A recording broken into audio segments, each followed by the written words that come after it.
Hello and welcome to a Bible study with me. Today we'll be continuing our series on the study of the book of Genesis, and we'll be studying in particular Genesis chapter 26 today. Let's dive in verse 1.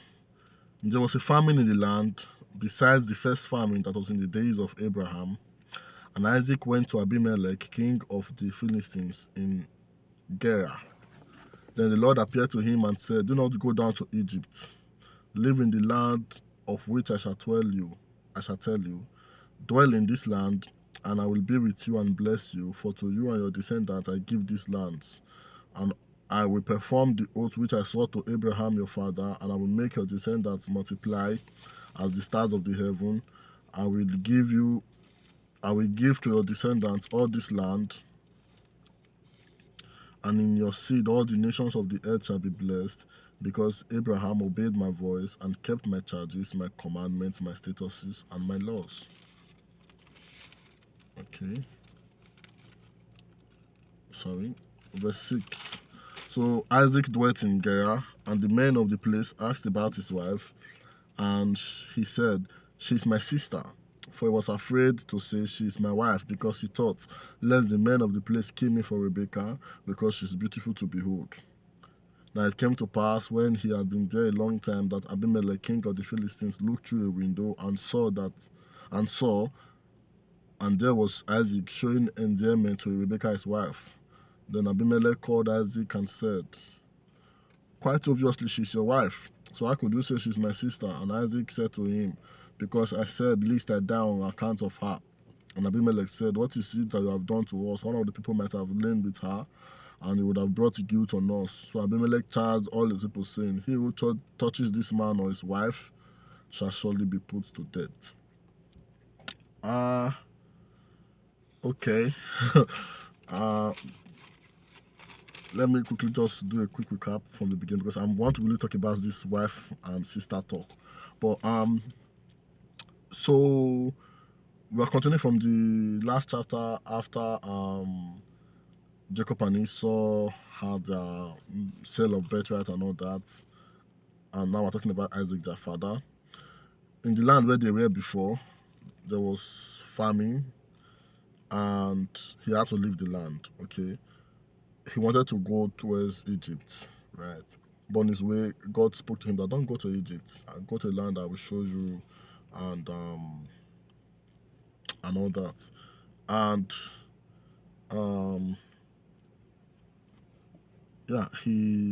God told him to go to the land in the Philistines called Gerar, which is obviously the land where his father also went and all that. And the father already know this king Abimelech, and they had this covenant between them, and he had dug a well, and his father lived there for a while, and established himself there, right? And we see he did all that, and God promised him, "If you can do that, I will give all this land to you, your descendants, the way I promised your father, because you obeyed my law, my commandment, my statutes, and everything." So Abraham actually did as God said, right? Now, just like his father, when he got there, the men of the land were asking, "Who is this beautiful lady with you on now?" And she was like, "She's my sister," because she was afraid that they would kill him. And the Abimelech discovered them one day, showing love to themselves, or whatever that endearment means. And so called him up and like, "Obviously she's your wife. Why are you lying? Somebody could have taken her now and slept with her and brought a curse or shame or whatever, or guilt upon us, and that was not fair. You lying." I was like, "Yeah, I lied because I didn't want I was afraid that then I will be killed because she's so beautiful," and the rest. Just like his father. Funny enough, his father did it twice. His father did it in Egypt. His father did it in this same land, to this very same king, Abimelech, in the land of Gerar of the Philistines. And he now, the son, doing exactly the same thing. It's just surprising to me. It doesn't get better. Stories, film that we watch, and all that, it doesn't get better than this. It's just funny and interesting, and I'm like, wow, okay, Anyway, Let's go. Verse 12. Then Isaac sowed in the land and reaped in the same year 100-fold. And the Lord blessed him, and the man began to prosper and continued prospering until he became very prosperous. For he had possessions of flock and the possessions of herds and a great number of servants. So the Philistines envied him. Now the Philistines had stopped all the wells which his father's servant had dug in the days of Abraham his father, and they had filled them with earth. And Abimelech said to Isaac, "Go away from us, for you are much mightier than we." Now, okay.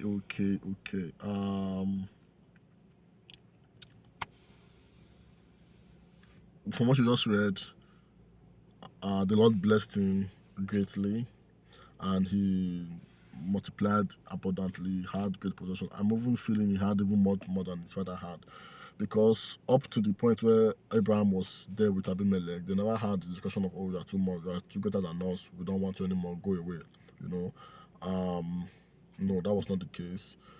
Instead, when it got to Isaac's turn, Isaac's abundance was so much, the king had to literally drive him away, like, you are too much for us, you are getting mightier than us, so you have to leave us. So, verse 17, then Isaac departed from there and pitched his tent in the valley of Gerar and dwelt there. And Isaac dug again the wells of water which they had dug in the days of Abraham his father, for the Philistines had stopped them up after the death of Abraham, and he called them by the names which his father had called them. Also, Isaac's servants dug in the valley and found a well of running water there.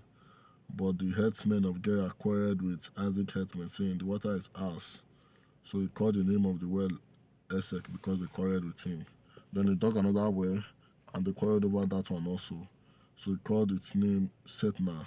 And he moved from there and dug another well, and did not quarrel over it. So he called its name Rehoboth, because he said, "For now the Lord has made room for us, and we shall be fruitful in the land." Okay. Self-explanatory so far. So let's keep reading. Verse 23, then he went up from there to Beersheba, and the Lord appeared to him in the same night and said, "I am the God of your father Abraham. Don't be afraid. I am with you. I will bless you and multiply your descendants for my servant Abraham's sake." So he built an altar there and called the name of the Lord, and he pitched his tent there. And there Isaac's servants dug a well. All right. He just keeps digging wells. It's obvious now that he needed a lot of well. He was really prosperous. And all he did was just keep digging wells. Now, my own theory is this. Like, I can understand God blessing Abraham and all that from two or three things that he did. Number one was leaving his father's house. When God asked him, "Leave your father's house, go to a place I will show you," and all that, he obeyed God and he left his father's house and he went there, right? Number two, he made a covenant with God that God showed him. God told him, "I will bless you, prosper you, have children upon children," and all that, and all the rest. That was not the covenant I'm talking about, but after God has promised him all that, and God now actually gave him the child, God now told him, "You have to circumcise your children." So he did that, circumcising his children. He made the covenant with God, he made the pact. Here, God had a one-on-one, and sit down and like, "Okay, this will be a covenant between me and you and your descendants." He did that, all right? Then, after having the child, God now asked him, "Okay, give me this, your child, the only child that you have." And that thing again, after I had done the studies on Abraham's life, in the past chapters that we studied, I was making emphasis on when God was talking about his son Isaac. He was always telling him, "Your only son, your only begotten son, your son, the son that you love, your only son." After the studies and everything, after the video I made, I was not realizing that was not Abraham's only son. At that point, when God was telling him, "Go and sacrifice your son you love, your only son," there was Ishmael in the picture. It was also Abraham's son. You know, I just feel God was indirectly, that was like a nudge to show what was going to happen to God's own son, God's only son, Jesus. Just a slight nudge, a slight show into, okay, this is what's going to happen to my own son, you know. But God did not let him get to the point where he had to now sacrifice his son. Because I also mentioned it that uh, Abraham was willing to sacrifice his son, just like God was willing to sacrifice his only son.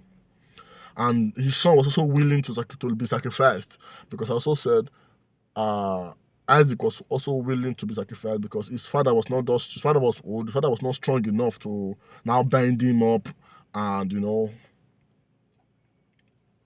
there had to be an iota of willingness there. Or even when he was bound up, well, he did not struggle and try to run away or refuse or struggle and anything. He lay down there. But God did not allow him, because that was not going to redeem man. My point, let me not lose track of what I'm saying, come on, whichever way, is Abraham did these three things and God blessed him abundantly, right? Isaac, so far, from what I've read, the only thing he has done so far is obeying God, not going to Egypt. When God told him, don't go to Egypt, go to the land I will show you. So far, so good. And then I've already seen that God has now even blessed him already, much more than he blessed Abraham. I just feel he's enjoying the blessings of the sacrifices his father has gone through, all the things, the servitude of his father to God. God is blessing his son now, even more than he had blessed his father. Just wanted to point that out. Let's continue. Verse 26. Then Abimelech came to him from Gerar with Ahuzat, one of his friends, and Pichol, the commander of his army. And Isaac said to them, why have you come to me, since you hate me and sent me away from you? But they said, we have certainly seen that the Lord is with you. So we said, let there now be an oath between us, between you and us, and let us make a covenant with you that you will do us no harm, since we have not touched you, and since we have done nothing to you, but you are good and we have sent you away. You are now the blessed of the Lord. Okay. And they made a feast, and they ate and drank. They rose early in the morning and swore an oath with each other, and Isaac sent them away, and they departed from him in peace. And it came to pass in the same day that Isaac's servant came and told him that the well which they had dug, and they found water, about the well which they had dug, and said to him, you have found water. So he called it Sheba. Therefore the name of the city is Beersheba to this day.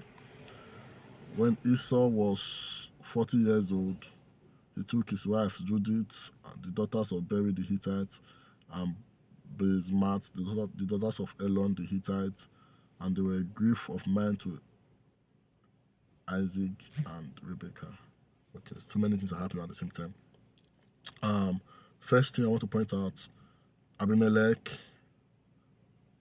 right, and the commander of his army and all his friends and all that, came to Isaac after they've driven him away from them.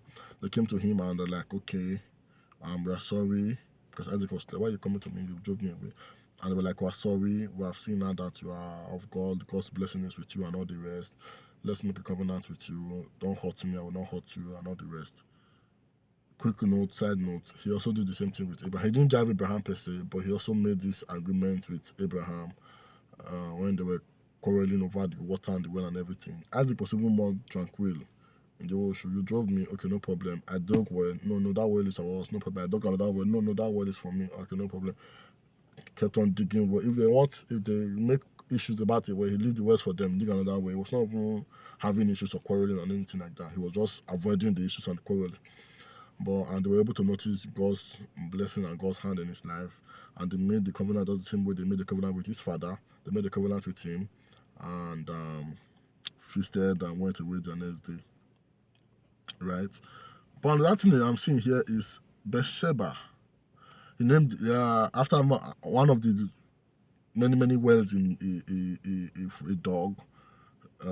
One of them called Sheba, and that was now the name of the city, Beersheba, right? But I'm almost certain we have seen Beersheba before now. I may be wrong, but it feels we have seen Beersheba before now. We can't really prove it. In the next chapters, I will confirm if I've seen it before. I will go back and check it out. But anyway, quick note, I don't know why this was added. Esau was 40 years old, took a wife, actually two wives, Judith, He took wives both from the Hittites, Judith, daughter of Beri from the Hittites, and Basmas, daughter of Elon, not Elon Musk, just Elon, the Hittites. And it was written here clearly in verse 35. And they were a grief of mine to Isaac and Rebekah.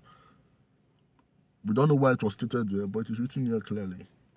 Both his son and his wife were a grief of mine. Maybe because they were from the Hittites,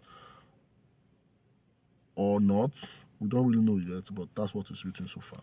Anyway, the Lord will clarify it as we read on, reading the Bible. Every question that we have and uncertainty we have, they get clarified from continuous study and everything. We're just still in chapter 25 or 26, sorry. So yeah. Anyway, quick prayer. May the Lord bless His word in our hearts. May He give us wisdom to understand and knowledge to light our paths. In Jesus' name, amen. Thank you for studying with me. See you next time.